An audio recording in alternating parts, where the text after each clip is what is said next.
Thorn Island is a former coastal artillery fort, perched atop a gnarly rocky islet. Dating back to the 1850s, it's had its fair share of military inhabitants. But it's now well on its way to being the wildest private home I've ever seen.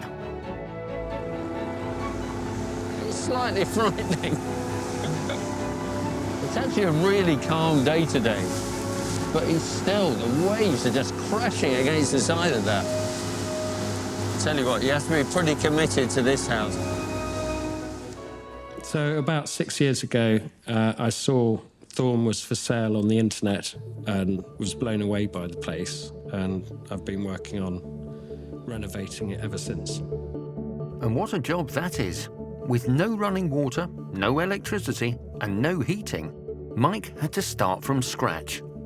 So this is the courtyard, and we've got a little parade square over there.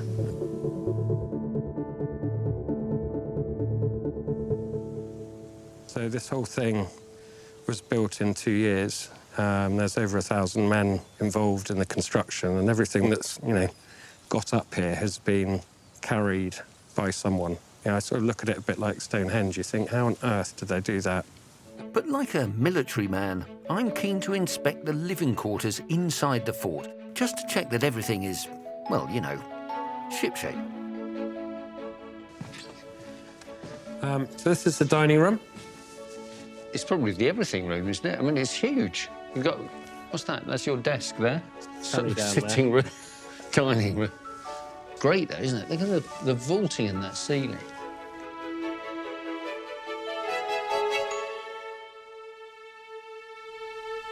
I mean, clearly your family come here all the time, and you spend a lot of time here. I mean, the family come here because otherwise I wouldn't see much of them. And obviously it's easier to get family to come here in the summer.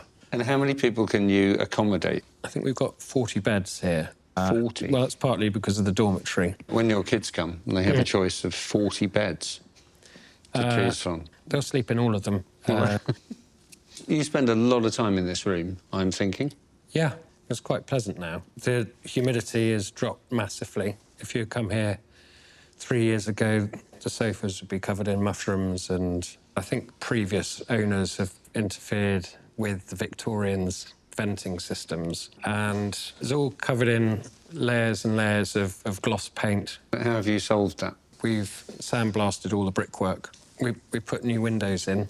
And how long did it take you to do all that? We had people here permanently for probably 4 years, and now it's much more project-based.